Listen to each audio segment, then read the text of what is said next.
ಉತ್ತರ ಕೊಡದೇನೆ ಜಾರ್ಕೊಂಡು ಹೋಗ್ಬಿಟ್ರಿ ಇಲ್ಲಿ ಕೊಂಡದ್ರು ಹೋಗ್ಬಿಟ್ರು.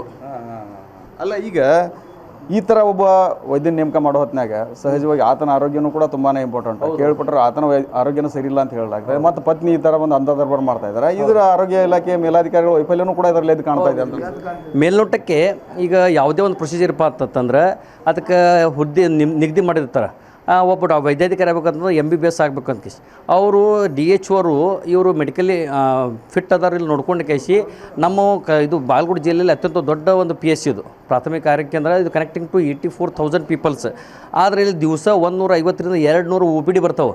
ಆದ ಕಾರಣ ಹಿಂಗೆ ನಮ್ಗೆ ಈಗಾಗಲೇ ನಮ್ಮ 2-3 ವೈದ್ಯಾಧಿಕಾರಿ ಕೊಡ್ಬೇಕಂತ ಕೇಸಿ ನಾವು ಡಿಮಾಂಡ್ ಮಾಡಿದ್ದೀವಿ. ಆದಾಗ್ಯೂ ಕೂಡ ಈಗ ಹಿಂದಿನ ವೈದ್ಯಾಧಿಕಾರಿಗಳು ಅದನ್ನು ನಡೆಸ್ಕೊಂಡು ಹೋಗ್ತಾಯಿದ್ರು. ಆದರೆ ಒಮ್ಮೆಲೆ ಇವರು ಆರ್ಡರ್ ತೊಗೊಂಬಂದು ಕೇಸಿ ಇವ್ರು ಬಂದಾರಪ್ಪ ಅಂತಂದ್ರು. ನಾನು ಇರ್ಬೋದು ಬಿಡು, ಅವರು ಒಳ್ಳೆಯ ವೈದ್ಯಾಧಿಕಾರಿ ಇರ್ಬೋದು, ಉಪಚಾರ ಮಾಡ್ಬೋದು ಅಂತ ಭಾವಿಸಿದ್ವಿ.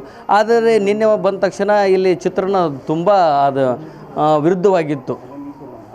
ಅದಕ್ಕೆ ನಾವು ಅವ್ರಿಗೆ ಮೇಡಮ್ ಕೇಳಿಕೊಡದ ಹೋಗಿಬಿಟ್ರು. ಮತ್ತು ಅವ್ರು ಮೆಡಿಕಲ್ ಆಫೀಸರ್ಗೆ ನಾವು ಡಿಸ್ಕಸ್ ಮಾಡಿದಾಗ, ಸರ್ ನೀವೊಬ್ಬ ಮೆಡಿಕಲ್ ಆಫೀಸರ್ ಆಗಿ ನೀವು ನೋಡ್ಬೇಕು ಸರ್, ನಿಮ್ಮ ಮಿಸ್ಸಸ್ ನೋಡ್ತಾ ಇದ್ದಾರೆ ತಪ್ಪಲ್ಲ ಅಂತಂದ್ರು. ಹೌದು ತಪ್ಪು ಅಂತ ಅನ್ಲಿಕ್ಕತ್ತಾರೆ.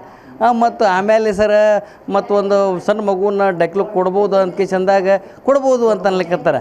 ಅಲ್ಲ, ನಾನು ಕೂಡ ಅದು ಮೆಡಿಕಲ್ ಇದು ಇಲ್ಲ, ಆದಾಗ ಕೂಡ ಕೆಲವೊಂದಿಷ್ಟು ಅಲ್ಪ ಸ್ವಲ್ಪ ಜ್ಞಾನ ಇದ್ದರೆ ಡೈಕ್ಲು ಅಂದ್ರೆ ಅಡಲ್ಟಿಗೆ ಕೊಡ್ತಾರೆ ಅದನ್ನು. ಮತ್ತು ಮಗುವಿಗೆ ಸರ ಕೊಡಬಾರ್ದು ರೀ ಅಂತ ಕೇಸಿ ನಂಗೆ ಜ್ಞಾನ ಇದೆ ಸರ, ಕೊಡ್ಬೋದು ಅಂತಂದ್ರೆ ಕೊಡ್ಬೋದಲ್ಲ ಅಂತ ಕೇಸಿ ಹಿಂಗೆ ಉತ್ತರ. ಈಗ ಅವ್ರಿಗೆ ನೋಟಿಸ್ ಕೊಟ್ಟರೆ ತಾತ್ಕಾಲಿಕವಾಗಿ ಬೇರೊಬ್ಬರು ವೈದ್ಯರನ್ನ ನೇಮಕ ಮಾಡಿದಾರೆ, ಇದು ಓಕೆ. ಆದರೆ ಈಗ ಅವ್ರು ಮಾಡಿದಂಥ ತಪ್ಪಿಗೆ ಏನಾಗಬೇಕಂತ ಹೇಳ್ತೀರಿ? ಈಗ ಒಂದು ಕಡೆ ಅವ್ನ ಪತ್ನಿ ಆಗಿರ್ಬೋದು, ಡಾಕ್ಟರ್, ಅವ್ರ ನೆಗ್ಲಿಜೆನ್ಸ್, ಅವ್ರಿಗೆ ಏನಾಗಬೇಕಂತ ಇಷ್ಟಪಡ್ತೀರಿ ಮೇಲಾಧಿಕಾರಿಗಳು ಹೇಳೋದಾದ್ರೆ?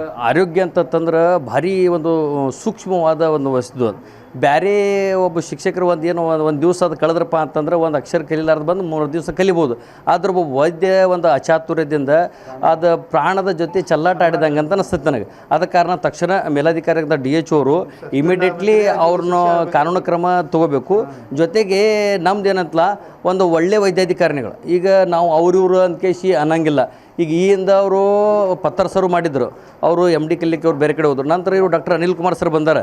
ಅನಿಲ್ ಕುಮಾರ್ ಬರೋಣ ಪೇಷಂಟ್ನ ಮತ್ತು ನೋಡ್ತಿದ್ರು OPD. ಮತ್ತು ಅವರು ನಾವು ಫೋನ್ ಮಾಡಿದ ತಕ್ಷಣ ಎಲ್ಲರೂ ಹೋದ್ರಪ್ಪ ಅಂತಂದ್ರೆ ಒಂದು 5 ನಿಮಿಷನಾಗ ಬಂದು ಕೇಸಿ ಪೇಷಂಟ್ ನೋಡ್ತಿದ್ರು. ಆದ ಕಾರಣ ನಂದೊಂದು ಉದ್ದೇಶ ಏನಪ್ಪ ಅಂದ್ರೆ ಡಾಕ್ಟರ್ ಅನಿಲ್ ಕುಮಾರ್ ಸರ್ನ ಫುಲ್ ಟೈಮ್ ನಮ್ಮ PSCಗೆ ಹಾಕಿದ್ರಪ್ಪ ಅಂತಂದ್ರೆ ಅವ್ರವ್ರಿಗೆ ಅಲ್ಲೆಲ್ಲಿ ಡೆಪ್ಯುಟೇಷನ್ ಮಾಡಲಾರ್ದ ಫುಲ್ ಟೈಮ್ ನಮ್ಗೆ ಕೊಡಬೇಕಂತ ನನ್ನ ವಾದ. ಇದಿಷ್ಟು ಇಲ್ಲಿನ ಸ್ಥಳೀಯರ ಮಾತು. ಯಾಕಂತಂದ್ರೆ ಇವರೆಲ್ಲರೂ ಕೂಡ ಏನು ಕಣ್ಣಾರೆ ಕಂಡಂತಹ ಒಂದು ಘಟನೆ ಅದು. ಯಾಕಂತಂದರೆ ವೈದ್ಯನ ಪತ್ನಿ ಅನ್ನಲಾದ ಮಹಿಳೆ ಆಕೆ ಖುದ್ದಾಗಿ ಚೇಂಬರ್ನಲ್ಲಿ ಕೂತು ಮೆಡಿಸಿನ್ ಬರೆದುಕೊಟ್ಟು ತಪಾಸಣೆ ಮಾಡುವಂಥ ದೃಶ್ಯವನ್ನು ಇವರೇ ರೆಡ್ ಹ್ಯಾಂಡ್ ಆಗಿ ಸೆರೆ ಹಿಡಿದು ಅದನ್ನು ಸಂಬಂಧಪಟ್ಟಂಥ ಗಮನಕ್ಕೆ ತರುವಂಥ ಕೆಲಸ ಮಾಡಿದ್ದಾರೆ. ಈ ನಿಟ್ಟಿನಲ್ಲಿ ಇಂತಹ ಘಟನೆ ಮರುಕಳಿಸಬಾರದು. ಯಾಕಂದರೆ ಜನರ ಜೀವದ ಜೊತೆ ಚೆಲ್ಲಾಟ ಆಡೋದಂಥ ಕೆಲಸ ಆಗುತ್ತೆ. ಆದ್ದರಿಂದ ಅವ್ರ ಮೇಲೆ ಕಠಿಣ ಕ್ರಮ ಕೈಗೊಳ್ಳಬೇಕು ಅನ್ನೋ ಮಾತನ್ನು ಹೇಳ್ತಾ ಇದ್ದಾರೆ. ಕ್ಯಾಮ್ರಾಮನ್ ಬಾಪು ಜೊತೆ ರವಿಮುಖಿ, TV9 ಬಾಗಲಕೋಟೆ.